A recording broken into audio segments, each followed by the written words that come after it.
আসসালামু আলাইকুম প্রিয় সপ্তম শ্রেণীর শিক্ষার্থীরা। ষান্মাসিক সামষ্টিক মূল্যায়ন 2024 বিষয় বাংলা শ্রেণী সপ্তম শিক্ষার্থী নির্দেশনা কাজ 1 জোড়ায় আলোচনা করে নিচের কাজগুলো এককভাবে করো।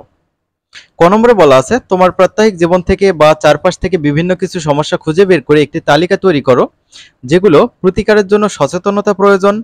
নিজে কিছু বিষয় খুঁজে বের করার পর বন্ধুর সাথে আলোচনা করো এবং তার মতামত নিয়ে আরো কিছু বিষয় তোমার তালিকা যুক্ত করতে পারো। কোন বিষয়গুলো তুমি নিজে খুঁজে পেয়েছো আর কোনগুলো আলোচনার মাধ্যমে উঠে এসেছে তা উল্লেখ করতে হবে। নিচের ছকের মতো একটি খাতায় ছক এঁকে তোমার তালিকাটি তৈরি করতে পারো।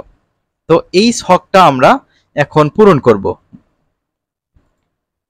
তো এখানে দেখো একের ক এর সমাধান।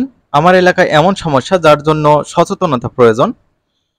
আমার খুঁজে পাওয়া সমস্যা দেখো, প্রথমে আমরা লিখেছি বাল্যবিবাহ, মাদকাসক্ত, কিশোর অপরাধ, মোবাইল আসক্তি, কুসংস্কার ইত্যাদি। আমার বন্ধুর কাছ থেকে পাওয়া সমস্যা অগ্নিকাণ্ড, নির্যাতন, দুর্যোগ, পারিবারিক ও সামাজিক সহিংসতা, যৌতুক ইত্যাদি।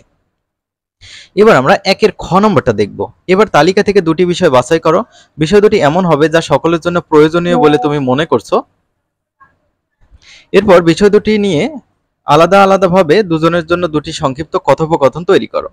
তো এখানে নির্দেশনাটা অনুসরণ করতে হবে এভাবে: একজন বয়োজ্যেষ্ঠ এবং একজন সমবয়সীর সাথে কথোপকথনের জন্য দুটি আলাদা নমুনা লিখতে হবে। সংলাপ লেখার সময় সর্বনাম ও ক্রিয়া শব্দের মর্যাদা রক্ষা করতে হবে। সংলাপ লেখার সময় প্রসঙ্গের মধ্যে থাকতে হবে। চলো আমরা একের খ নম্বরটা সমাধান করে ফেলি।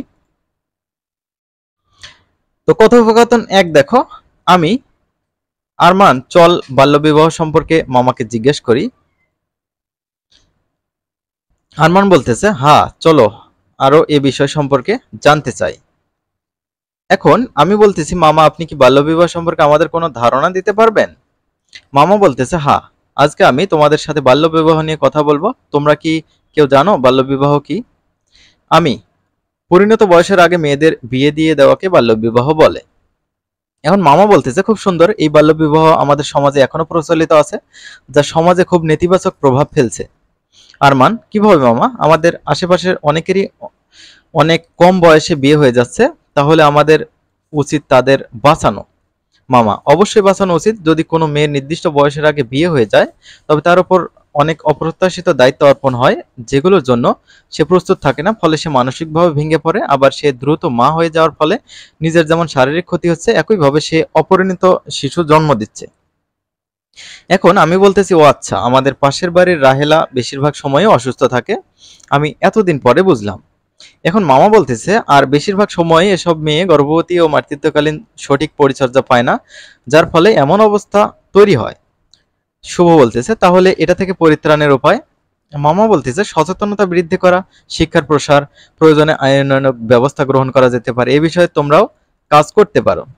আমি এখন থেকে আমি বাল্যবিবাহ সম্পর্কে মানুষকে সচেতন করব আর শুভ আমাকে সাহায্য করবে। মামা অবশ্যই, আচ্ছা ঠিক আছে, ভালো থেকো তাহলে। আচ্ছা মামা, আসসালামু আলাইকুম। তাহলে কথোপকথন 1 শেষ হলো। কথোপকথন 2 দেখো, আমি আমার পাশের বাড়ির নাসিমার কিছুদিন আগে বিয়ে হয়ে গেছে। ফাতেমা বলতেছে যে আমি শুনেছিলাম। আমি বলতেছি নাসিমাকে নাকি স্বামীর বাড়িতে এখন আর নিচ্ছে না। ফাতেমা বলতেছে নিচ্ছে না মানে কি? আমি মানে হলো শ্বশুর বাড়িতে নাসিমার প্রবেশাধিকার নেই, সে বাবার বাড়িতেই থাকবে। ফাতেমা কেন?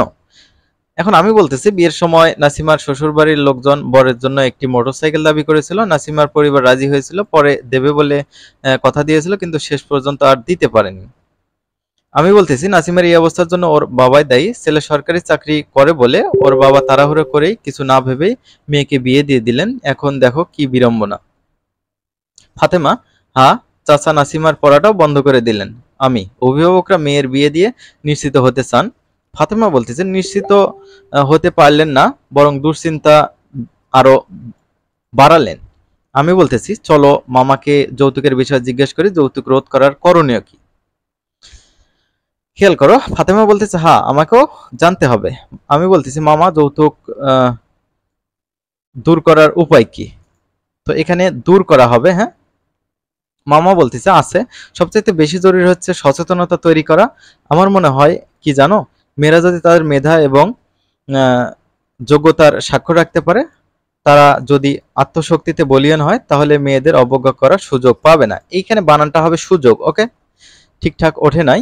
আমি বলতেছি মামা ঠিক বলেছেন। ফাতেমা বলতেছে সচেতনতা তাহলে পরিবার থেকে শুরু করতে হবে। মামা বলতেছে হ্যাঁ, আমিও তাই মনে করি। এজন্য মেয়েদের পরিবারকে প্রথম সচেতন হতে হবে। তারা ছেলে সন্তানের লেখাপড়া ও চাকরির ব্যাপারে সজাগ, আর মেয়ের ব্যাপারে অনুরূপ সজাগ থাকতে হবে। আমি বলতেছি আর ছেলেদের পরিবারকে প্রতিজ্ঞা করতে হবে আমরা ছেলেরাও যৌতুক নেব না। ফাতেমা বলতেছে সামাজিক সচেতনতা তৈরি হলে, আইনের কঠোর বাস্তবায়ন হলে এ ভয়াবহ ব্যাধি নির্মূল হবে। তো এখন আমরা একের গ নম্বর কাজটা দেখব। একের গ নম্বরে বলা আছে এবার কথোপকথনে ব্যবহৃত ৩ ধরনের বাক্য ব্যবহার করে একটি নমুনা দেখাও। তো এখানে দেখো বাক্যের ধরন সরল বাক্য, জটিল বাক্য, যৌগিক বাক্য। কথোপকথনে ব্যবহৃত বাক্যগুলো এই ছকটি পূরণ করতে হবে। চলো আমরা একের গ নম্বরটা পূরণ করে ফেলি। দেখো সরল বাক্য লেখা হয়েছে, তাহলে এটা থেকে পরিত্রাণের উপায় কি? তারপর জটিল বাক্য লেখা হয়েছে যদি কোনো মেয়ের নির্দিষ্ট বয়সের আগে বিয়ে হয়ে যায় তবে তার উপর অনেক অপ্রত্যাশিত দায়িত্ব অর্পণ হয়। যৌগিক বাক্য এখন থেকে আমি বাল্যবিবাহ সম্পর্কে মানুষকে সচেতন করব আর শুভ আমাকে সাহায্য করবে। তো শিক্ষার্থীরা আপাতত আমরা কাজ 1 এর সলিউশন দেখালাম, পরবর্তীতে আমরা কাজ 2 এর সলিউশন দেখাবো ইনশাআল্লাহ। চ্যানেলটি সাবস্ক্রাইব করে পাশে থাকবে। ধন্যবাদ।